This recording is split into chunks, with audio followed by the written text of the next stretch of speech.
Good morning, humans.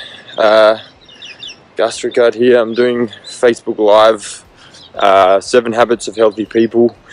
Today is habit number 5. Going backwards. Number 7 was eat whole fresh foods. Number 6 was drink clean, fresh water. This is number 5, which is sourcing foods impeccably. Morning, Casey. And I'm doing this live from a car park because I was on the beach, but it was just so windy. I'm on day 8 of a gut cleanse, and I'm just starting to feel really crappy, like low on energy, feeling kind of just depressed, like, you know, all the 95% of your serotonin and 50% of your dopamine is stored in the gut and created there. So when you do a gut cleanse and you're killing off the microbiome and a lot of the bacteria that live in there, you have depleted levels of those neurotransmitters, so you can feel pretty crappy. And the reason I'm doing that cleanse is because I was having these funny reactions. I wasn't sleeping very well sometimes, and I'd feel really euphoric, but at night, and I'd be euphoric until 2 in the morning, and I knew that wasn't right. So I started to rotate my foods and work out what was going on, if there was a food intolerance, and it turns out that I'm intolerant to histamine, which is a really hard thing to avoid because histamine develops in food the longer it's stored, or the longer it's cooked, or if it's fermented. So it's a really interesting diet to be doing. So now I'm doing this gut cleanse as well because histamine is broken down in the small intestine by an enzyme called DAO, and if it's overwhelmed because the bacteria in your gut are producing too much histamine, then you start to react to stuff in food, which is what was happening to me. Morning, Kurt. Hey, Seth. But so today I'm doing healthy habit number 5. Hey, Seth, so you can hear me. Awesome. Healthy habit number 5, which is sourcing food impeccably, and this applies more to, is that going to work? No. This applies more to animal foods than to plant foods for a few reasons, but plant foods are incredibly important to source really well as well. With plant foods, obviously, if you buy certified organic food, there is not the same pesticides and stuff on that. If things are farmed really well, then they won't have any pesticides on them. But just because something is certified organic doesn't mean that it's going to be farmed in a polyculture system. Certified organic now, like Coles and Woolies have their certified organic ranges, which are still just a big monoculture farming system. Monoculture is when you've just got one crop growing, so just like a carrot field. Nature hates that kind of thing. Nature loves diversity. So when you grow things in a polyculture, which is what happens in permaculture, or when you have your own garden, you have lots of different things growing together. Each plant puts different things into the soil and takes different things out of the soil. So you end up with much more nutritious food and much healthier soil. With animal foods, the reason I say that it's more important with animal foods, for a few reasons. One, with animal foods, people use a lot of antibiotics and crap like that to keep the animals alive in crappy conditions. 2, that animals are much higher in fats, and fats tend to store toxins in much higher better. Most of the toxins that we get in our diet, most of the pesticides and stuff like that are all fat soluble. So when you eat poor quality animal foods, particularly the fat of those animals, you get a lot of crap in your system. 3rd reason is just for ethical reasons. Animals are much more sentient than plants, and if you're not sourcing food really well, then you don't know where that animal's come from or how it's been treated. It could have been in a factory farm where they've been living in a tiny little enclosure and eating food that it's not meant to eat, never getting sunlight, never being able to play and interact with other animals. You know, I personally don't want to support that kind of system, even if it's not, even if it was creating healthy food somehow, which it's not. So when I say source foods impeccably, I mean to really have a connection with where that food is coming from. There are some butchers out there that you will go to that will know exactly where the food comes from. They will have been to that farm. They will have had pictures of those farms. You know, some of those butchers that you can go to are the Ethical Butcher, mate of mine, Dom O'Neill. Feather and Bone in Marrickville are really awesome. Grant kind of sources everything from 200 kilometers within Sydney, and it's all really transparent. There are pictures of the animals everywhere, and you know, you see sheep running around a paddock with ducks and dogs and kids. You know, they all live together, and you know, it's a much healthier environment. So yeah, I personally feel it's better to source animals that have lived happy lives, but they're also going to have much healthier meat and healthier fat if they've been in a healthy environment, in a happy environment, in an environment where they have all of their needs met and they're eating grass the way that herbivores are meant to, and not eating grains. Butcher and the Chef at Manly, Christy and Tom, they do awesome stuff as well. They source everything very carefully. So there are good places out there, but even if you're going to a good butcher or a good supplier, if you're at the markets or something, it's important to really ask where your food is coming from. Question the suppliers. You know, if they don't know, I've told clients to go and make sure your meat is grass finished and grass fed. And they go to their butcher, and the butcher says, "Oh yeah, all meat in Australia is grass fed. You don't need to worry about it," and not knowing where the meat is coming from.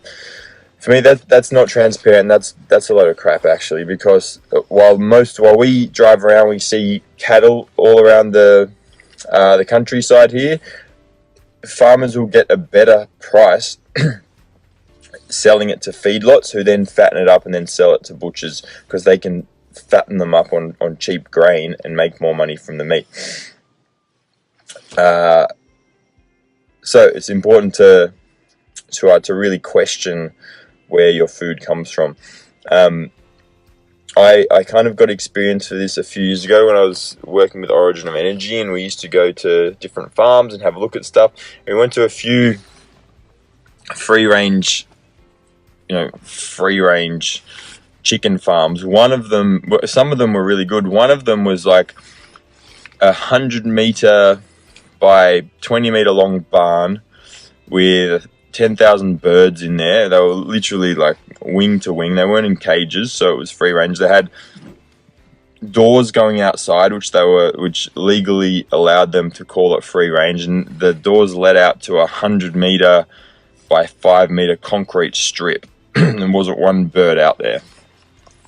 You know, whereas other farms do things really well. They rotationally graze. If you look at Bega Valley Eggs, look at their website or their Instagram page, you can see they have rotational grazing, which means they have a little chicken tractor, which is kind of like a mobile coop, and they move the chickens around from one paddock to the next.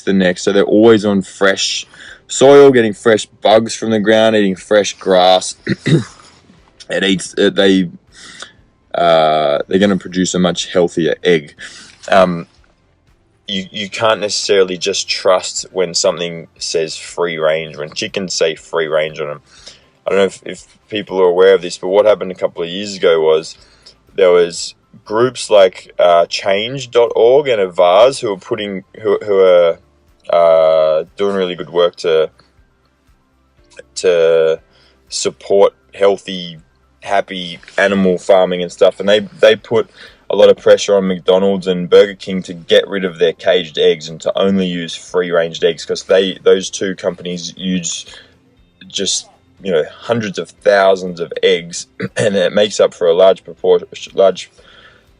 portion of the egg usage in Australia. So they put pressure on them to only use free-range eggs. eventually they buckled, and because there was a lot of pressure and petitions and stuff, and so Macca's and Burger King, I think it was, had to, or chose to change to only use free-range eggs. So what happened? 2 months later, the legal definition within Australia of what a free-range egg is, was changed, because these guys couldn't afford to make as much money, or they wouldn't have been making as much profit as they were having to spend an extra 10 cents per egg. You know, when you're looking at millions of dollars, millions of eggs a year, it's a lot of money. So they fucking took it to court and got the definition of free range changed. So prior to that, in order to be called free range, you had to have less than 1,500 birds per hectare, which would mean every bird has 2 or 3 or 4 meters of space to eat, to move, to play. It means that whatever land they're on is not going to be so intensely grazed by these birds, and there's more bugs and plants and stuff. Now it's 10,000 birds per hectare, so that's like less than a meter per bird, or maybe it's a meter per bird, I'm not sure, but it's a lot less space.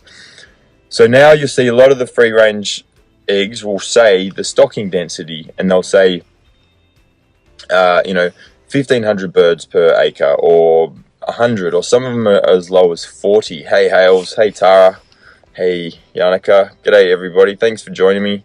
Talking about eggs and meat, and just sourcing food really well. So the definition of free range has changed, and if you go somewhere like Woolworths or Coles, you really have no way of knowing how free range your eggs are, just because they say free range. There's all these different definitions as well. Like there's I've seen it. Woolies now, they've got caged eggs, and they've got cage-free eggs, and they've got barn-laid eggs. Then they've got free range. Then they've got certified organic, and it's so confusing what the hell the difference means. I don't know. I know I've seen people buying barn-laid eggs before, and had to explain that's probably not free range. Just because it's in a barn, doesn't mean that it just because it's not in a cage doesn't mean that it's healthy.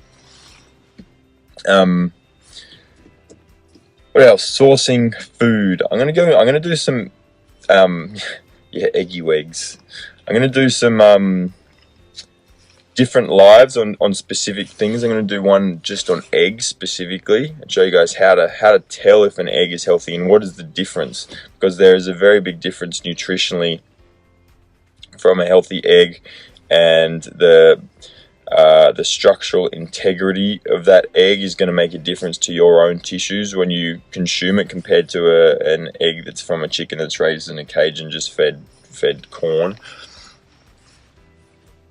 So source things impeccably. Start questioning your butcher or the markets or wherever you're going. Stop going to the big chain supermarkets. As convenient as they are, they don't create healthy food, and feeding your family on crappy food is not going to make for healthy children and healthy people. It doesn't have to be expensive. It is usually a little bit more time consuming, because it's not so convenient to get all your food at the markets on a Sunday, compared to Woolworths, where you can go anytime and just get everything you need. It's always there. It's always reliable. There is a convenience factor, but that's the whole thing. Is in recent years, in the last 50 years, we've really traded health for convenience, because every time that a food is made more convenient for us, there are some corners cut that have usually lead to either additives in the food that aren't good for our body, or deficiency in vitamins and things that are good for our body, and we're trading that for convenience. So we need to start not expecting food to be so convenient and so easy, and start putting in a little bit more effort with how we source our food, how we cook it and prepare it, and just the energy that we put into food. Ultimately, that's the bottom line. If you put energy in, and you put intention in, and put the love into your food, rather than just going for what's the easiest, quickest thing, then you'll see positive effects on your health. One more thing I want to say. So with regard to plant foods, while I say sourcing plant foods is less important than sourcing animal foods, it's still very important. It's important not to have plant foods that are covered in pesticides. Certified organic stuff won't have those same pesticides. If you wash your food with a veggie wash or just soak them in apple cider vinegar, it's going to break down some of what's on the outside, but there's still stuff in the food. They've been soaking it up since they were a seedling, so it's embedded in the tissues of the plant.